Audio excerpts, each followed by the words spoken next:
हम लाते हैं top news, आपके फेवरेट टॉक शोज और अनलिमिटेड एंटरटेनमेंट सिर्फ यूट्यूब पर। अगर आपने अभी तक हमारा चैनल सब्सक्राइब नहीं किया तो अभी सब्सक्राइब करें और बेल आइकॉन को क्लिक करके हमारी लेटेस्ट वीडियोस के बारे में अपडेट जानें।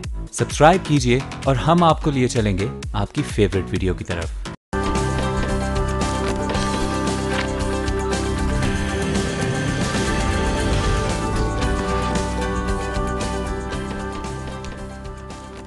अस्सलामुअलैकुम, गुड मॉर्निंग। आज के साथ मैं हूं सबाशी और मैं हूं हाफिज मोहम्मद अवैस। तो जनाब उवैस को देखकर आप हो गए होंगे कि उवैस हमारे साथ जो है वो क्यों है और कैसे हैं। तो हम आपको बताएं कि आज से हमारा गुड मॉर्निंग आज में साथ उवैस निभाएंगे। और उवैस, आई होप कि आपको हमारी टीम के साथ, मेरे साथ काम करके बहुत मजा आएगा। वैसे उवैस जो है उनकी शिफ्ट जो है काफी चेंज होती है, लेकिन उवैस मॉर्निंग में सुबह उठ के कैसा लग रहा है आपको? आज सुबह उठ के मुझे बहुत ही अच्छा लग रहा है क्योंकि बहुत अरसे बाद मैं सुबह उठा हूं और क्योंकि यूजुअली मेरी नाइट शिफ्ट होती है और आज सुबह उठने का जो मौका मिला है उसको मुझे लग रहा है कि बहुत ही ज़्यादा ज़बरदस्त रहेगा।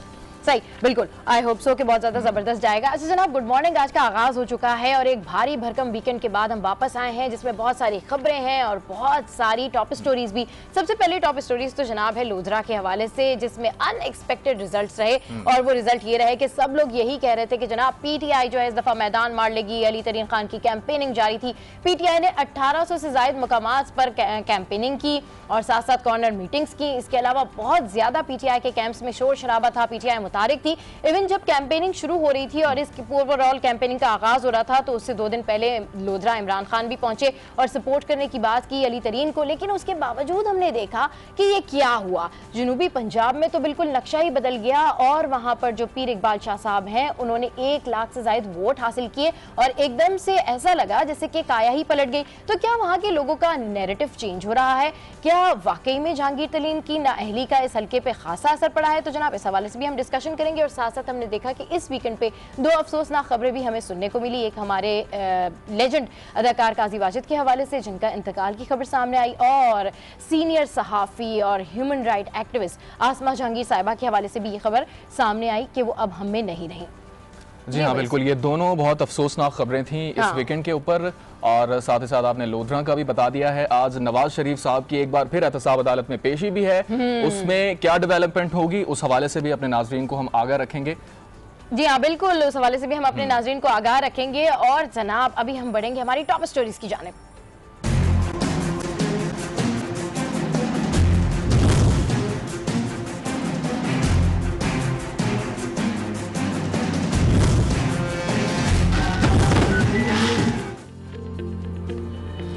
क्या जनूबी पंजाब के सोचने का अंदाज बदल गया? NA 154 का नतीजा उम्मीद के बरक्स। लोधरा में शेर की धार, नून लीग ने मार लिया मैदान। पीटीआई के कैंप में खामोशी। मायूस कारकुनों के लिए कप्तान का ट्वीट। नून लीग के पीर इकबाल शाह 1 लाख से ज्यादा वोट लेकर पहले नंबर पर रहे।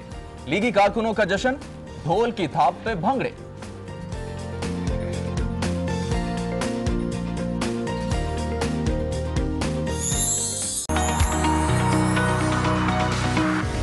चलिए जनाब, मेरे पास तो इस वक्त जंग है और उवैस जो है उनको हम कहेंगे कि वो बिजनेस रिकॉर्डर की जो खबर है और दीगर जो न्यूज़पेपर की खबर है वो बाद में शेयर करें, लेकिन आज पहले मेरी बारी आई है क्योंकि मेरी चाय सबसे पहले खत्म हो गई है जनाब।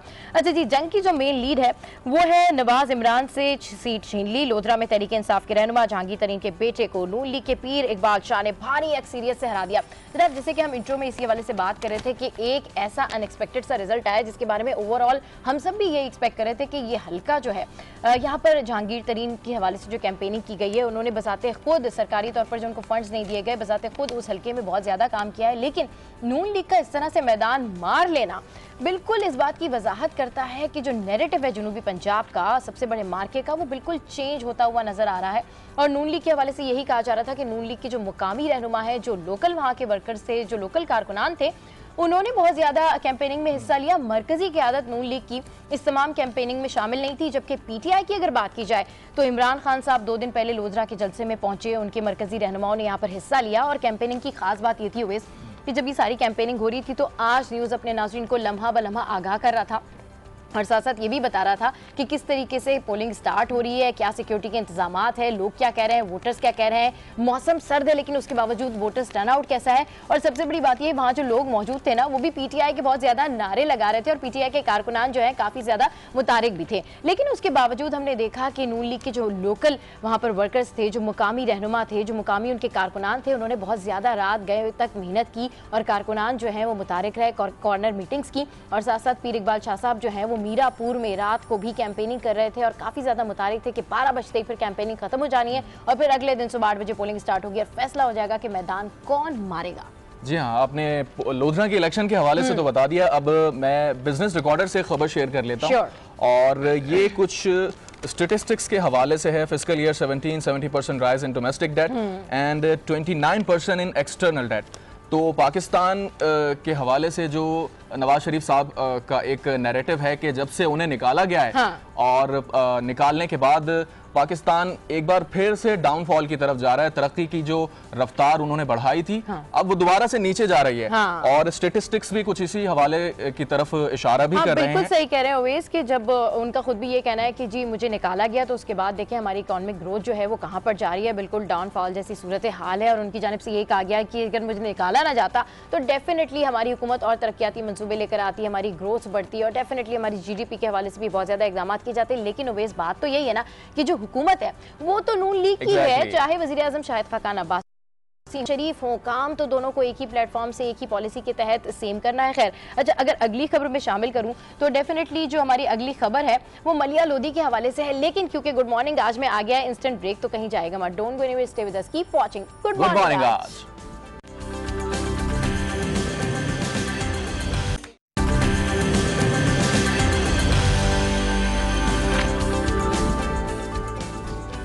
Welcome back to good morning आज। और अब सुबह मुख्तलिफ शहरों का रुख कर लेते हैं। पहले चलते हैं इस्लामाबाद, जहां पर हमारे नुमाइंदे आसिफ नवीद मौजूद हैं। उनसे जानते हैं कि आज शहर इक़्तिदार में क्या क्या डेवलपमेंट होने जा रहे हैं। बिल्कुल, क्या क्या डेवलपमेंट हो रहे हैं। आसिफ नवीद हमारे साथ थे लेकिन अभी उनसे थोड़ी देर में हम राब्ता करेंगे। अब हम चलते हैं ओवैस लाहौर और लाहौर में पूछते हैं कि क्या सियासी गहमा गहमी है। वैसे भी नून ने लोधरा में मैदान मारा है, लाहौर में जश्न तो बनता है। तो लाहौर में हमारी नुमाइंदा हुमा भट्ट मौजूद है, मौसम का भी हाल चाल पूछते हैं। हुमा भट्ट, गुड मॉर्निंग आज। गुड मॉर्निंग आज। और आज यकीनन जश्न तो होना ही चाहिए क्योंकि नून लीग ने मैदान मार लिया है और मैदान मारने के साथ वो लोग जो कि बार बार ये कह रहे थे कि नून लीग ख़त्म हो गई या उनका शराजा बिखर गया, आज उनको तो खूब समझ आ गई होगी कि नून लीग का शराजा नहीं बिखरा है बल्कि जश्न आज बनता है और आज होना भी चाहिए।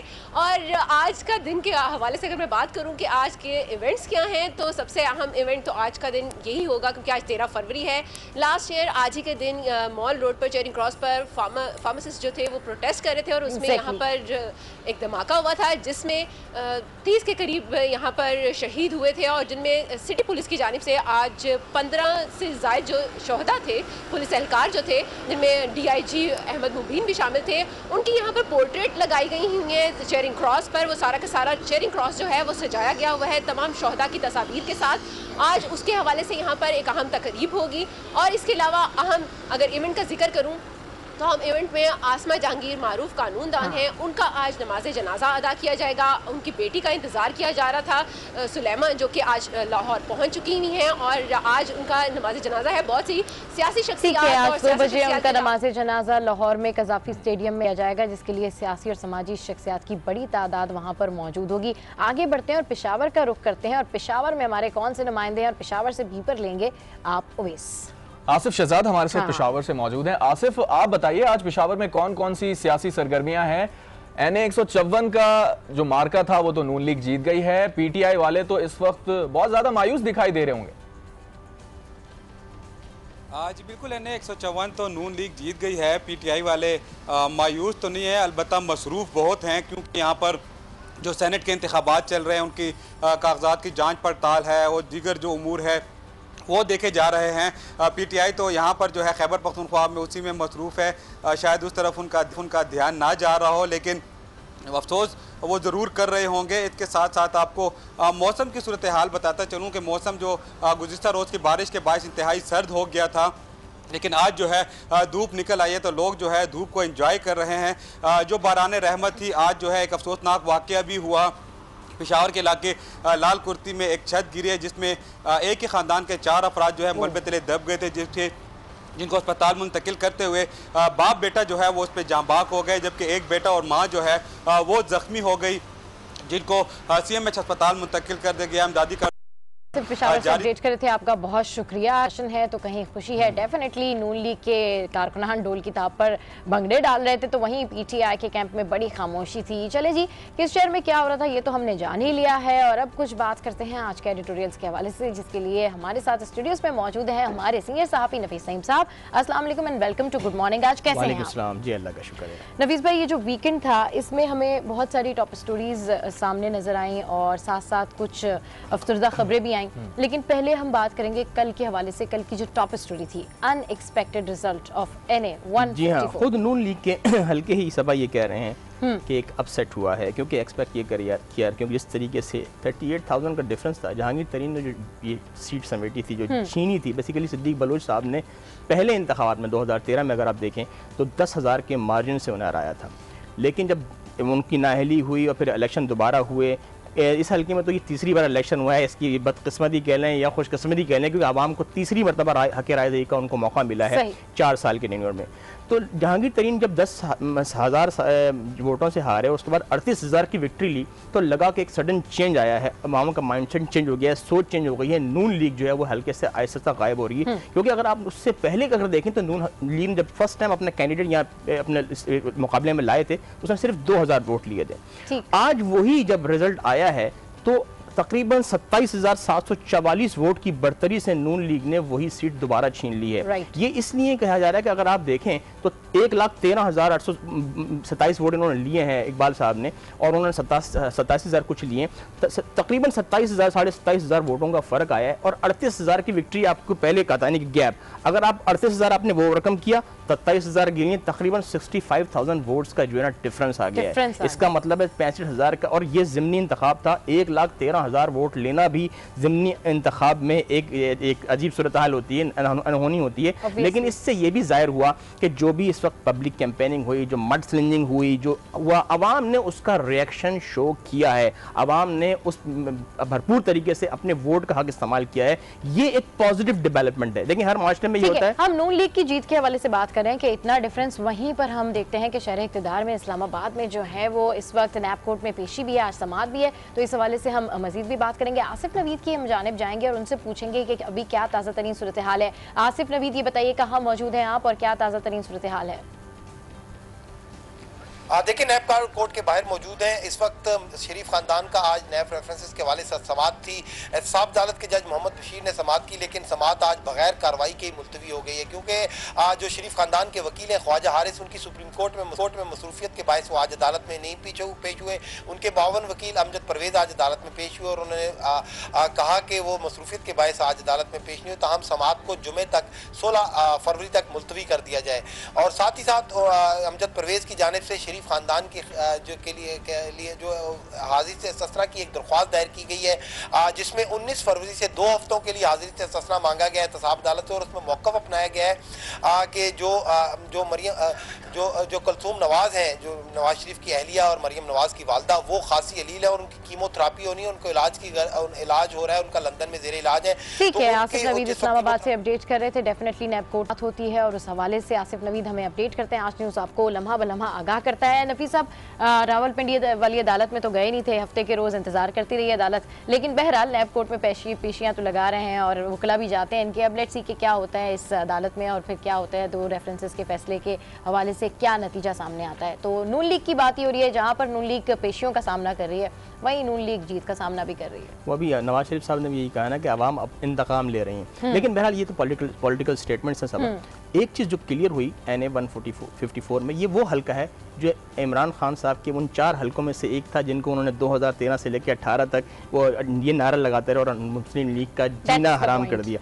ये अगर इसकी फतह जो है वो मैं ये ज़्यादा इखलाकी फतह समझता हूँ। जो वो इल्ज़ाम लगा था कि ये धांधली हुई है और अब फिंगरप्रिंट होना चाहिए, क्योंकि मुस्लिम अब तो इन्होंने सबने मान लिया कि शफाफ इलेक्शन हुए, इसके बाद अब ये रिजल्ट आया है, तो इसका मतलब है कि अगर जो नवाज शरीफ का जो बयानिया था उसको अवाम सुन रहे हैं। देखिए, अवाम की अदालत को तो आप चैलेंज नहीं कर सकते, ना मैं करता हूँ चाहे अदालत का अपनी जगह है, हम अदालत को चैलेंज नहीं करते। अवाम अदालत अपने इंसाफ अपने कानून के तकाज़ों को रख के अब फैसला देती है, अवाम जो है वो अपने जज्बात को सामने रख के फैसला देती है। तो दोनों जानिब से फैसले आ रहे हैं। अब लेट्स सी कि 2018 में ये ऊँट किस करवट बैठेगा।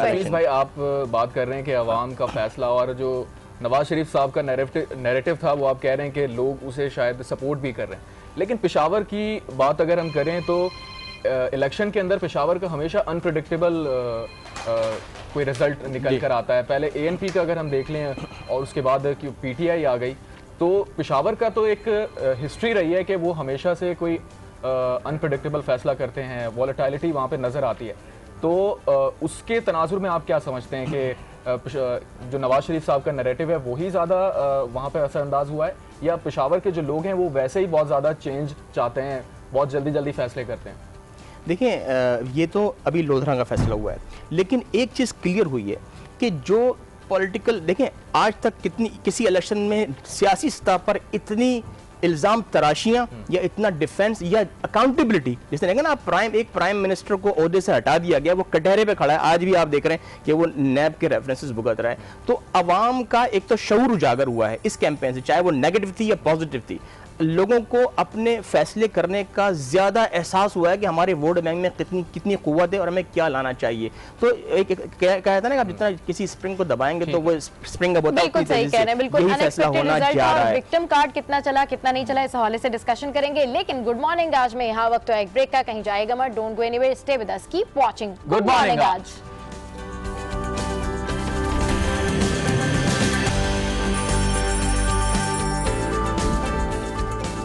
Welcome back to good morning आज।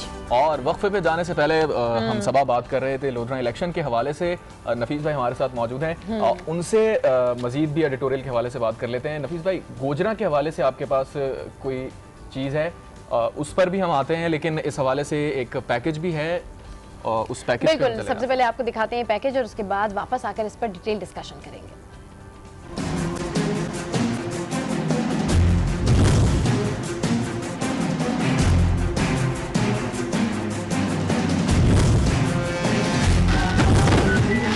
अब्बू जी को अदालत ने नाअहल किया तो बेटे साहब अवाम के हाथों मुस्तरद हुए।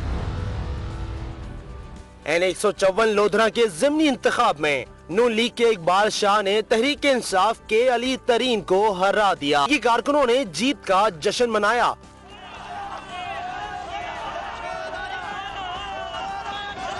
भंगड़े डाले, नारे लगाए, आतिशबाजी से आसमान को भी रोशन कर डाला। गैर हतमी गैर सरकारी नताइज के मुताबिक PTI को 25,360 वोटों से शिकस्त हुई। लीगी उम्मीदवार इकबाल शाह को 1,16,590 वोट मिले, जबकि PTI के अली तरीन 91,230 वोट ही ले पाए।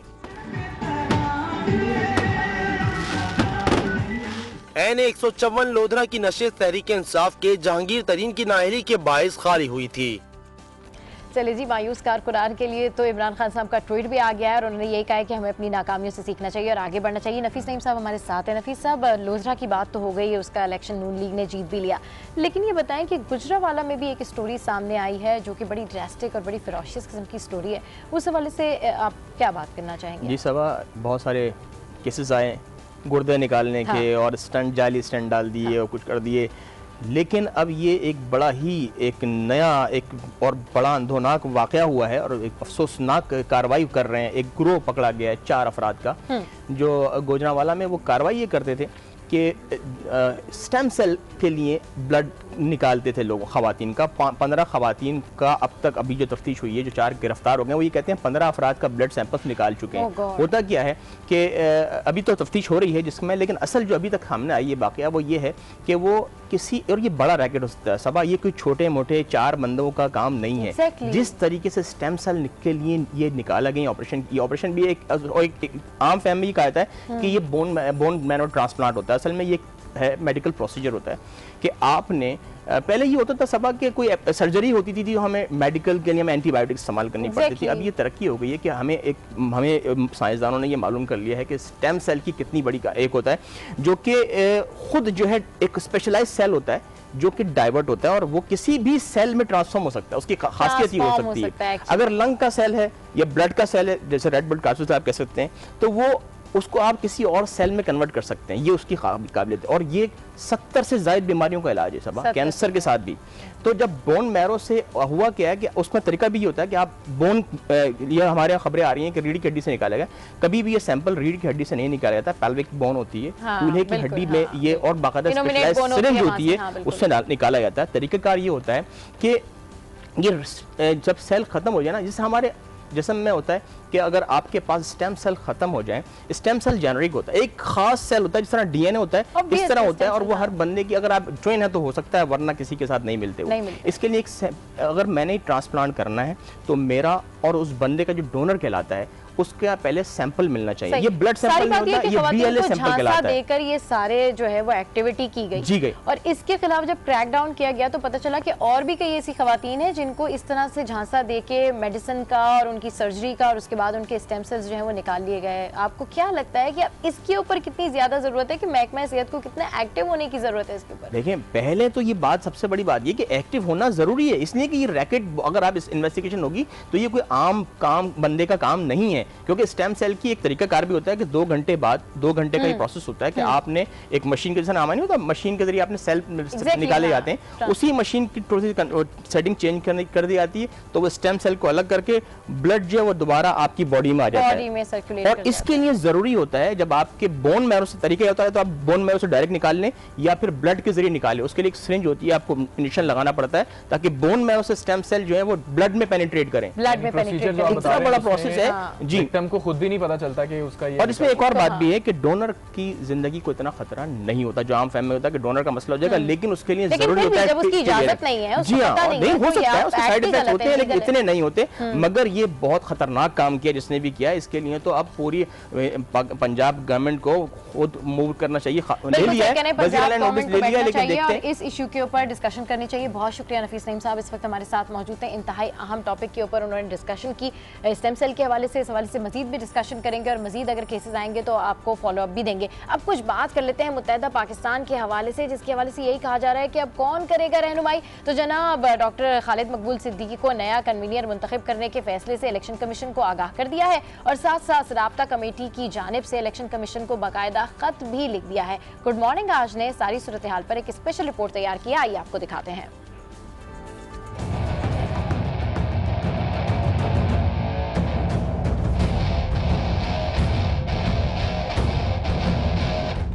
मुत्तहिदा के हालात बदले या ना बदले, मुत्तहिदा में हालात जरूर बदल गए। फारूक सत्तार जितनी तेजी से माइनस हुए, खालिद मकबूल उतनी ही तेजी से इन हुए और अब नए कन्वीनर के नाम से राब्ता कमेटी ने इलेक्शन कमीशन को भी आगाह कर दिया। राब्ता कमेटी की जानिब से लिखे गए खत में मुत्तहिदा पाकिस्तान के सरबराह अब खालिद मकबूल सिद्दीकी हैं और ये फैसला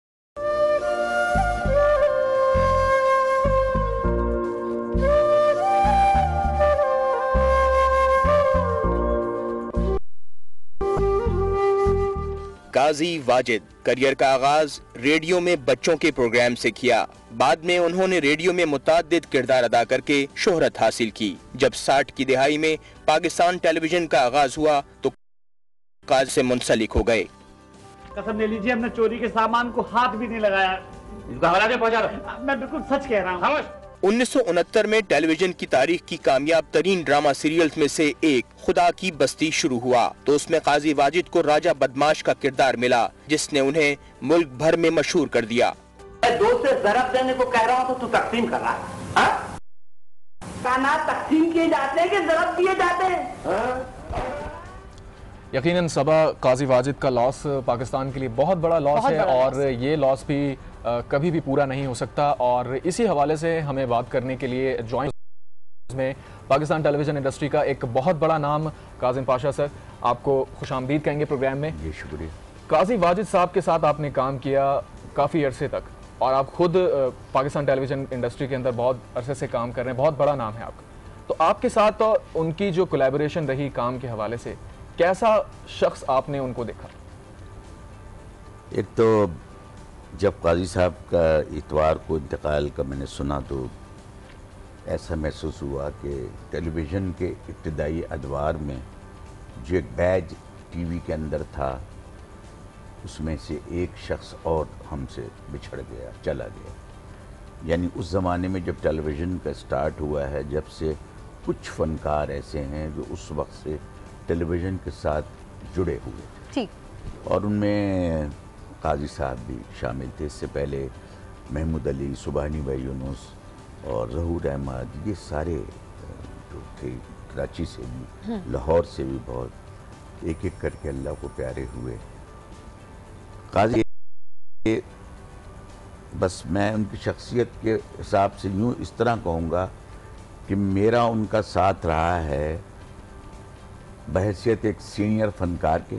मैं उस ज़माने में अदाकारी से मैंने टेलीविज़न की थी तो मैं भी अदाकारी करता था, लेकिन वो बहुत बड़े पैमाने पे उस वक्त इन हो चुके थे। और मैंने वो दौर भी देखा है यंग जिसमें नज़र आते थे। हर बहुत सारी बातें 2-3 दिन से जो उनकी हो रही हैं काजी साहब की, कुछ बातें ऐसी हैं जो शायद कभी नहीं भुलाई जा सकती।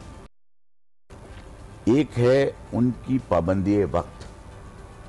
स्टूडियोज़ में या ड्रामे की रिकॉर्डिंग में जब भी आर्टिस्ट आता है तो डायरेक्टर सबसे पहले ये देखता है कि ये कितना लेट है या कितना जल्दी है या कितना टाइम पे है। तो काजी साहब जो हैं वो इतने पंक्चुअल थे कि डायरेक्टर अपनी घड़ी मिला लेता था उनसे। यानी अगर उनसे कहा जाए कि आपने 10 बजे आना है जी, तो 10 बजे उनकी एंट्री स्टूडियोज़ में होती थी तो डायरेक्टर अपनी घड़ी में 1-2 मिनट आगे पीछे देख के 10 पे ले आता था। ये मैंने देखा है खुद। ठीक। उसके बाद वक्त के साथ साथ मैंने जब एज डायरेक्टर मैंने आया और मैंने ज्वाइन किया, काजी साहब ने बहुत से प्रोग्राम मेरे साथ किए। सही। मुझसे ठीक। लेकिन कभी काजी साहब ने अपने आप को इम्पोज करने की कोशिश नहीं की कि जी जूनियर डायरेक्टर है तो उसमें मैं इम्पोज करूं या उसको। वही पंक्चुअलिटी, वही उनकी मेमोरीज़ का भी वही हाल था, यानी 80s क्रॉस कर गए थे वो। लेकिन मेमोरी आज तक आर्टिस्टों में 2-3 चीज़ें एज डायरेक्टर अगर मुझसे पूछती हैं तो ये चुनी ये वक्त, उसकी मेमोरी, वरना बहुत सारे मैं आर्टिस्ट मेमोरीज़ के हवाले से काफ़ी टाइम फेड हो गई है मेमोरीज। हाँ, वो कम हो गई हैं उम्र के साथ साथ। लेकिन काजी भाई जो है ना, फिर एक जो बहुत बड़ी चीज़ है मेरी ज़ात से मैं कभी नहीं भूल सकता था, काजी साहब में विट इतनी ज़्यादा थी ना जी, इतनी थी कि बाज़ औक़ात मुझे 1-2 बार ये भी मालूम हुआ कि ज़हनी तौर पे कुछ वो जब आए हैं तो कुछ परेशानियां उनके साथ थी जो फ़िक्र फ़रदा में जी। आदमी रहता ही है। लेकिन स्टूडियो में उनका बिहेवियर से कोई अंदाज़ा नहीं कर सकता था। सही।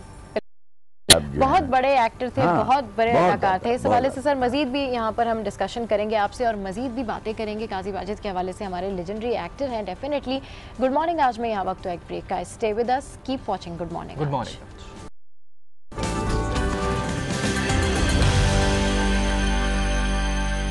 जूरी और पतंग के इंतखाबी निशान को बरकरार रखा है। ये रिपोर्ट आपने देखी। इसी सारी सूरत हाल पर बात करने के लिए हमारे साथ मौजूद हैं lieutenant general Amjad Shoaib, retired. अस्सलाम वालेकुम सर, वेलकम। सबसे पहले ये बताइएगा कि ये क्या हो रहा है कराची के अंदर? गुज़िश्ता एक हफ्ते से हलचल सी मची हुई है कराची की सियासत, कौन करवा रहा है आखिर ये सब? और कराची का वोटर इस पूरी सूरत हाल से बहुत ज्यादा परेशान नजर आता है। बिस्मिल्लाहिर्रहमानिर्रहीम। देखिए, 2 चीजें ज़हन में रखिए। ये पार्टी वो थी जिसका अंदर का जो नज़्म ज़ब्त था वो ताबे था लंदन के अहकामात पे, और एक डॉन वहां से बैठ के चलाता था और किसी की मजाल नहीं थी कि वो कोई बात करे, क्योंकि खौफ व हरास तारी रहता था। और इनके जो सेक्टर इंचार्ज और उनके नीचे लोग थे वो हर वक्त वेपन्स हाथ में रखते थे और ये लोग अपनी जानें बचाते फिरते थे। यहां तक हुआ कि आपने देखा 9-0 पे एक दिन अल्ताफ साहब ने बुला के इन सब की बेइज्जती की और वर्करों को कहा कि इनको मारो। और ये जो बागी हुए एसपी में लोग हैं, ये वो लोग हैं जिनके मुंह पे जूते मारे गए। तो ये तो उसका हुक्म था जो चलता था। जब से अल्ताफ हुसैन हटे तो पहला मसला यही में वो इत्तेहाद नहीं रहा जो खौफ की वजह से पहले होता था, अब आजाद थे लोग।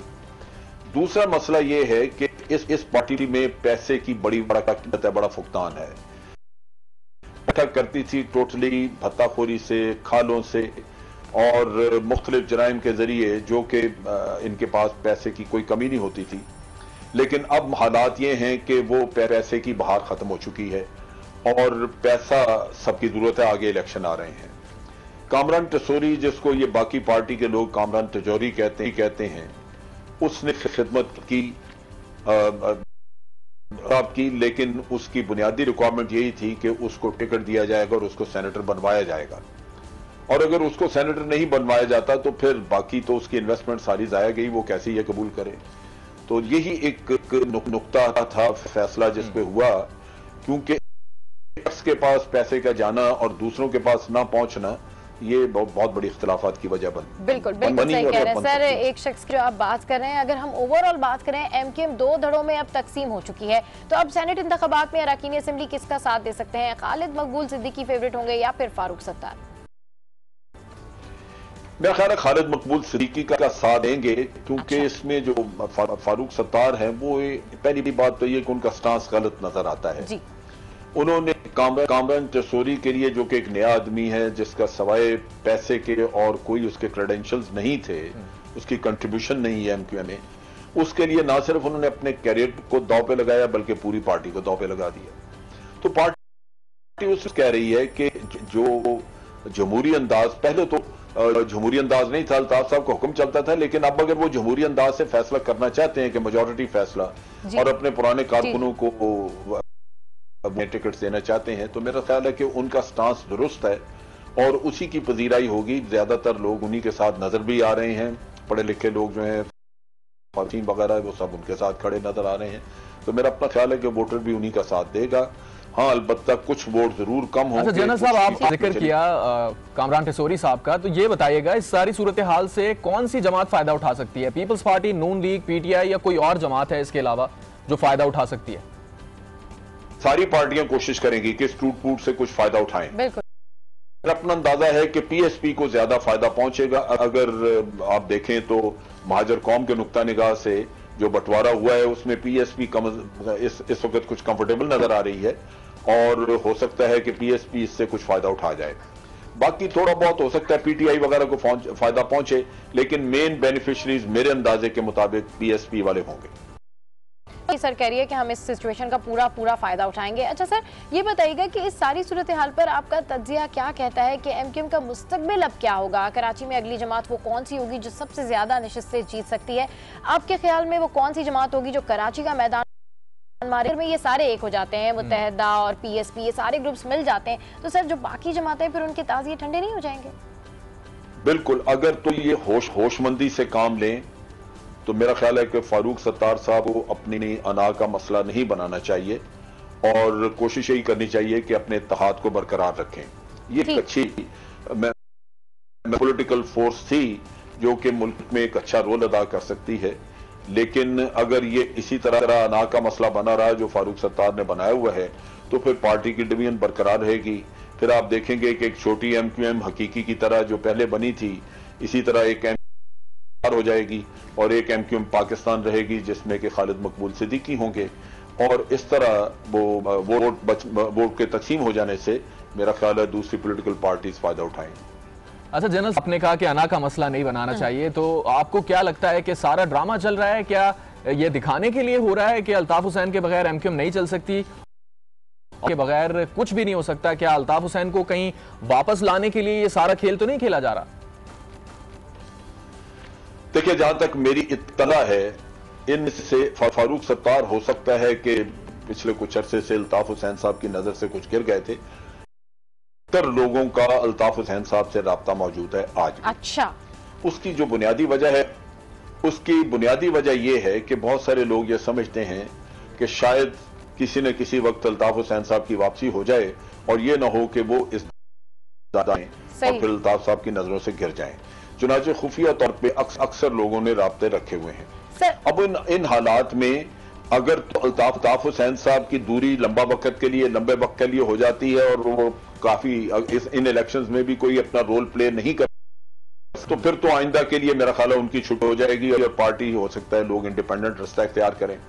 लेकिन अगर इस इलेक्शन में उनका कुछ रोल हुआ खुफिया तरीके से, या उनके लोगों ने, उनके साथियों ने कोई यहां पे आकर रोल प्ले किया, तो फिर उस सूरत में मेरा ख्याल है इनके राब्ते मौजूद रहेंगे। ठीक है सर, ये राब्ते सिर्फ इनके नहीं, पीएसपी में से भी बाज लोग में था 2-3 रोज पहले, और मैं काफी इस मामले में तहकीकात करता रहा। सर बहुत आप कह रहे हैं कि एमकेएम पाकिस्तान से भी और पीएसपी से भी कुछ लोगों के अल्ताफ हुसैन से अब भी राब्ते में, और उनको लगता है कि अगर वो वापस आ जाएंगे तो उनके वापस आने के बाद कहीं वो लोग माइनस ना हो जाएं। सर एक दो नाम ही बता दें, कौन लोग हो सकते हैं? देखिए, नाम जो है वो डिस्क्लोज करना इसलिए मुफीद नहीं कि जो शख्स जिसका राब्ता है वो कभी मानेगा तो नहीं। अगर आज मैं 2 नाम ले दूं तो कल आपको वो कहेंगे कि जिसने गलत बयानी की, हमने तो कोई राब्ता नहीं रखा, क्योंकि ये लोगों ने खुफिया तौर पे ये किया हुआ है।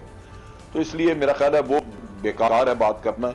जो लोग इस काम में मुलव्वस हैं वो कभी भी इस चीज को पब्लिकली तस्लीम नहीं करेंगे। वो अपने सर्कल्स में तो बात करते हैं लेकिन पब्लिकली तस्लीम नहीं करेंगे। ठीक है जनरल साहब, आपने गुड मॉर्निंग आज के लिए वक्त निकाला, और सबा ये जनरल साहब यही कह रहे थे कि शायद हो सकता है कि बैक एंड पर अभी भी इनके राबते के साथ, और कहीं ना कहीं शायद हो सकता है कि वापसी की कोई राह हमवार करने की कोशिश की जा रही है। इसी के साथ ही अब यहाँ पर हम ब्रेक ले लेते हैं। बिल्कुल, इसी के साथ ही हम ब्रेक ले लेते हैं, और हम इस बात पे जरूर डिस्कशन करेंगे कि वो कौन से 2-3 लोग हो सकते हैं जिनके अभी राब्ते हैं। तो गुड मॉर्निंग आज में यहाँ वक्त आई ब्रेक का, कहीं जाएगा मत, stay with us, keep watching good morning आज।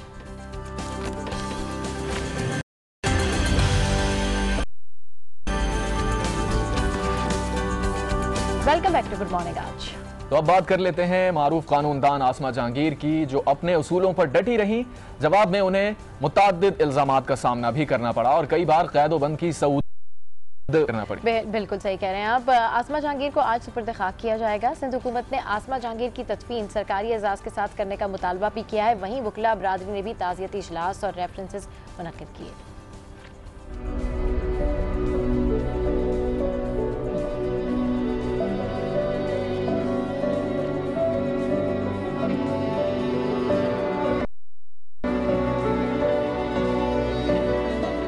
आसमा जहांगीर के घर पर ताजियत के लिए आने वालों का तांता बंधा हुआ है।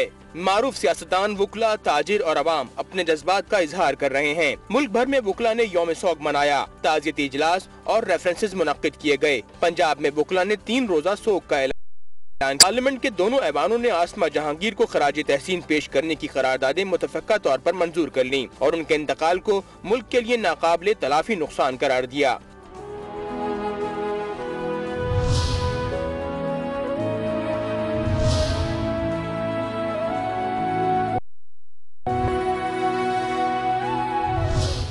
वजीर आला सिंध मुराद अली शाह ने वजीर आजम को खत लिखा, जिसमें आसमा जहांगीर की सरकारी एजाज के साथ तदफीन की अपील की गई और उनसे कौमी परचम सरनगू करने के लिए इजाजत की सदा की। अक़वाम मुत्तहिदा के तर्जुमान ने भी आसमा जहांगीर के इंतकाल पर गहरे रंजो गम का इजहार किया। मरहुमा आसमा जहांगीर की नमाज जनाजा आज सपहर अदा की जाएगी। अक़वाम मुत्तहिदा के सेक्रेटरी जनरल एंटोनियो गुतेरेस ने भी आसमा जहांगीर के इंतकाल पर गहरे रंजो गम का इजहार किया और इसे नाकाबिले तलाफी नुकसान करार दिया। एक ऐसी बहादुर खातून जो अब हमें नहीं, आसमा जहांगीर का नाम मुल्की सियासत के उफक पर बहुत ही सामने आ गया था। आसमा जहांगीर का अज़्म आहिनी था, बड़े से बड़ा आमिर भी उन्हें डरा ना सका। लेकिन आसमा जहांगीर भी परेशान होती थी, लेकिन ये परेशानी उन्हें अपनी ज़ात के लिए नहीं थी। इसी हवाले से सारी सूरत हाल पर बात करेंगे। इस वक्त हमारे साथ फ़ोन नंबर पर मौजूद हैं फरजाना बारी साहिबा, जो कि हमारे साथ वीडियो लिंक पर मौजूद हैं। अस्सलाम वालेकुम फरजाना साहिबा, हम बात कर रहे हैं आसमा जहांगीर के हवाले से। आसमा जहांगीर हम में नहीं रही, वो बेज़बानों के लिए ज़बान रखती थी। आसमा जहांगीर की वफ़ात से उसूलों और नज़रियात की बुनियाद पर उठने वाली तवाना आवाज़ हमेशा के लिए खामोश हो गई है। आपने बिल्कुल दुरुस्त कहा। मैं तो समझ पाकिस्तान आज मुझे लगता है कि जैसे यतीम हो गया ना, क्योंकि आसमा की जितनी एक मजबूत आवाज़ थी, मुझे लगता है कि वो एक जिस सोच को रिप्रेजेंट करती थी जब वो बात करती थी, क्योंकि कभी उन्होंने लगी लिपटी बात नहीं, बिल्कुल एक जुर्रतमंदाना तरीके से। फिर उनका एक सियासी तज्जिया जो होता था वो भी मैं समझती हूँ कि बाकमाल होता था, और उसके ऊपर फिर जब वो बात अपनी रखती थी तो बगैर किसी लगी जुर्रत के साथ वो बात करती थी। और पूरा हमें लगता था कि पाकिस्तान में जो एक हमें अब आज तक एक डिवाइड है कि एक वो लोग हैं जो एक पाकिस्तान एक जमहूरियत पसंद इंसान दोस्त माशरा चाहते हैं, पाकिस्तान के अंदर जमहूरियत की जो है वो फतह चाहते हैं, रूल ऑफ लॉ चाहते हैं, और दूसरी तरफ जाहिर है कि दूसरा सोच है जो पाकिस्तान को एक रिलीजियस ऑर्थोडॉक्सी की तरफ ले जाना चाहते हैं, जहां वो लोगों के हाथ काटना चाहते हैं। और तो मैं समझती हूँ कि उस डिवाइड में आज जब बात करती थी जमहूरियत, इंसानियत और पसमानदा तबकात की और ह्यूमन राइट्स के हवाले से, तो फिर लगता था कि मतलब किसी को कुछ कहने की जरूरत नहीं पेश आती थी। ऐसा अच्छा फरजाना, आपने उनकी जुर्रत की हवाले से तो बात की है, आखिर में अब ये बताइएगा क्योंकि वक्त का, आसमा जहांगीर इंसानी हुकूक की अलमबरदार तो थी, उन्हें कई अवार्ड से भी नवाजा गया खवातीन के हुकूक के लिए, उन्होंने कितना बड़ा लॉस है ये पाकिस्तान के लिए और ख़ास तौर पर ऐसी तंजीमों के लिए जो इंसानी हुकूक के लिए काम करती रहीं या ख़वातीन के हुकूक के लिए काम कर रही हैं? हाँ, उसके जाने का दुख है। वहाँ मैं समझती हूँ कि इस बात का भी वो जो खला है उससे भी दिल फटता है कि अब इस खला को कौन पूरा करेगा। देखिए, जाना तो हम सब ने है, कोई 5 साल 10 साल पहले चला गया क्योंकि उसकी उम्र जाने वाली तो नहीं थी, अभी तो सिर्फ 66 साल उसकी उम्र जीना उसका हक बनता था। पर चले जिंदगी, मैं समझती हूँ कि देखिए मौत तो बरहक है, सबको आनी है, मगर जो एक हम जैसे लोगों के लिए जो ये है कि वो चली गई और उसके पीछे हमें वो नजर नहीं आते कि जो उस खला को पूरा कर सकेंगे। और ये इसी वजह से बहुत ज्यादा दुख और तकलीफ जो है इस वक्त उसमें मैं समझती हूँ कि मैं जाती तौर पे भी फील करती हूँ कि बिल्कुल जैसे बंदा बेकस और बेबस और तन्हा रह गया हो। ठीक, मगर मुझे पाकिस्तान के नौजवान तबके पे पूरा ये इत्मीनान है कि हमारे नौजवान तबके से ऐसी लीडरशिप आएगी। मुझे अपनी पुरानी क़यादत ये जो है उनके ऊपर तो कोई एतमाद नहीं है, उनमें से तो एक भी ऐसा नहीं जो पाकिस्तान के अवाम के लिए सोचता हो जैसे वो सोचती थी, और ना ही पाकिस्तान के बाइस को। बहुत शुक्रिया फरजाना बारी साहिबा, आपने आज से गुफ्तगू की। समाजी कारकुन हैं आप भी, और एक समाजी कारकुन ही एक समाजी कारकुन के बारे में बेहतर कमेंट कर सकता है और बता सकता है कि उनको कितनी मुश्किलात का सामना करना पड़ता है। अच्छा, जहां पर हमने आसमा जहांगीर को खो दिया, वहीं पर हम बात करेंगे हमारे रेडियो, टेलीविज़न, फिल्म और थिएटर के मारूफ फनकार काजी वाजिद की, जिनका इतवार के रोज़ कराची में इंतकाल हो गया। उनकी उम्र 88 बरस की थी। काजी वाजिद को दिल की तकलीफ के बायस अस्पताल में दाखिल किया गया था, ताहम वो ना हो सके।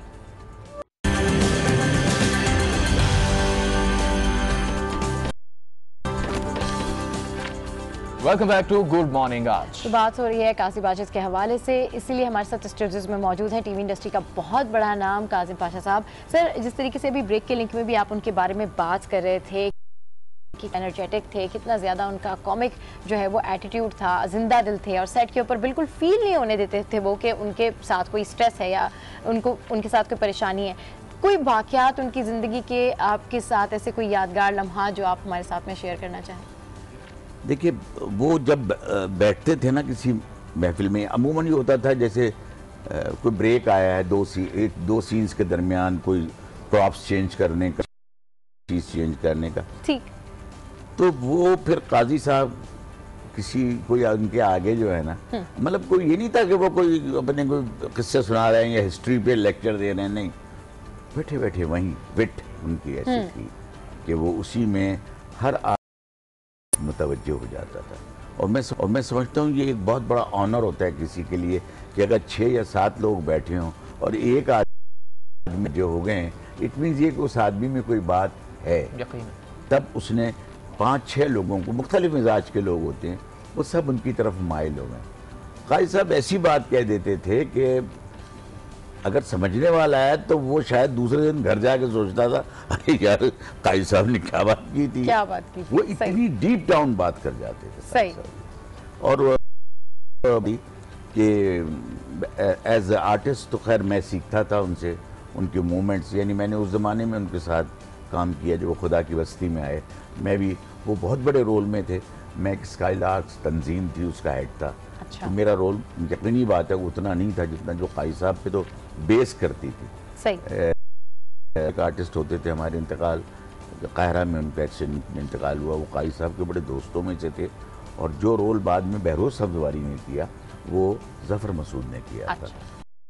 था साहब का वही रोल था जो उसके, क्योंकि 6-7 साल बाद खुदा की बस्ती रिप्रोड्यूस हुई थी कलर में।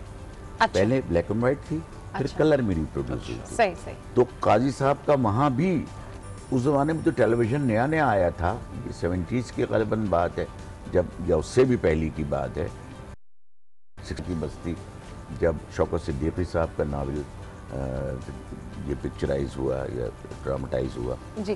तो उसमें चंद किरदार तो ऐसे थे, मसलन एक काजी साहब का था, राजा का कैरेक्टर उन्होंने किया था, बिल्कुल उबाश सा लड़का, वो कैरेक्टर उन्होंने किया। अच्छा। अच्छा, अब बीच में ही बताऊँ, काजी साहब का ये बड़ा कमाल था कि आप उनको कोई भी गेटअप दे दें, कोई वो उस पर लगता था कि ये रोल बना इनके लिए, बना ही सही, बिल्कुल उसके अंदर मर्ज हो जाते थे उसके अंदर उस रोल में। गेटअप वो ऐसा लेते थे, वो कभी डायरेक्टर की मर्जी नहीं कहते अच्छा। थे। उनसे कहेंगे भाई भीख मांगने वाले लड़के का, दसियों ड्रामों में भीख मांगी है उन्होंने, भिखारी बने। हाँ। वो अपना खुद गेटअप तैयार कर, अच्छा अच्छा, अपना खुद, वो बहुत कोई सीनियर डायरेक्टर शुरू के हैं गालिबन, उनसे उन्होंने डायरेक्शन जरूर ली होगी, लेकिन उसके बाद उनकी डायरेक्शन जो है ना, ये एक्टिंग मेरे नज़दीक ऑब्जर्वेशन का नाम है कि सड़क पे चलते हुए अगर 4 किरदार देख रहा है उस जहन में बैठा ले। काजी साहब का ये कमाल था।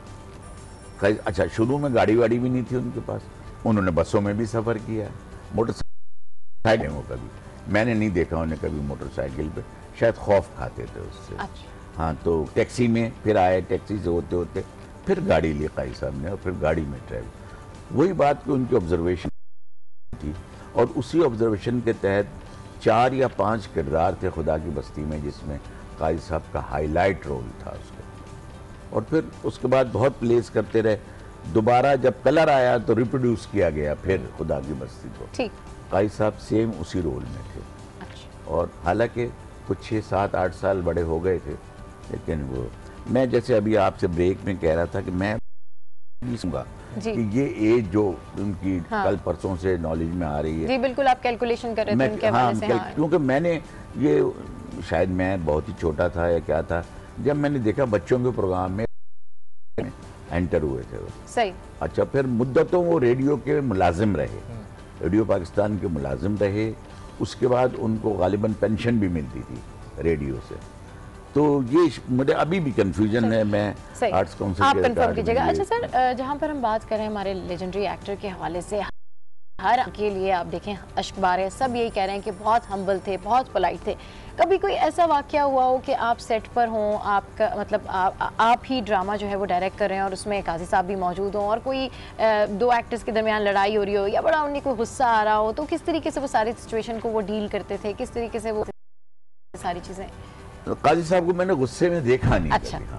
बस मुझे जब ये फील होता था, या और जो मेरे साथी थे, कि काजी साहब को कोई बात बुरी लग गई है, सीनियर तो थे, वो सबसे सीनियर थे उस वक्त, हमारे ज़माने में भी बहुत सीनियर थे, या किसी बात में गुस्सा है, स्मोकिंग बड़ी तेज़ी से करने लगते हैं, मतलब अफेयर बैठे हैं तो लोग फील कर जाते थे कि काजी साहब को किसी बात पे गुस्सा है या कोई बात उनको बुरी लगी। यानी उनकी शख्सियत ऐसी थी कि वो गुस्सा जाहिर नहीं करते थे, नहीं किसी के ऊपर निकालते नहीं थे, खुद आइसोलेट हो जाते। हाँ, देखा कि सेट पे मैंने, आप यकीन कीजिए, मैंने हाथापाई होते देखी है फनकारों में। बिल्कुल, उसी वजह से मैंने पूछा। लेकिन नॉट काजी साहब, कभी नहीं। मैंने तो कभी उनको गुस्से, इनके कुलीग्स में जो लोग थे, महमूद अली सुबहानी और खुद माशाल्लाह अब हमारे सीनियर फनकारों में से तलत हुसैन साहब हैं, जो एक अच्छा, एक और बात बता दूं कि काजी साहब को वो हीरो वर्शिप टाइप के अदाकार नहीं थे कि कॉलेज के ज़माने का ऐसे रोल उन्होंने हमेशा वो काम किया जिसमें एक्टिंग दरकार होती थी। उन्होंने कैरेक्टर रोल्स ऐसे ऐसे किए हैं उन्होंने कि आदमी सोचता है कि यार ये कैसे इन्होंने अपनी जहन से बात निकाली हुई है। सही। ये उनका कमाल। ये नहीं हुआ था कभी कि कोई रोमांटिक सीन कर रहे हो, कोई इधर कॉलेज के बाहर कि फाइल लिए खड़े हुए हैं, और नहीं, ऐसे रोल उन्होंने नहीं किए कभी।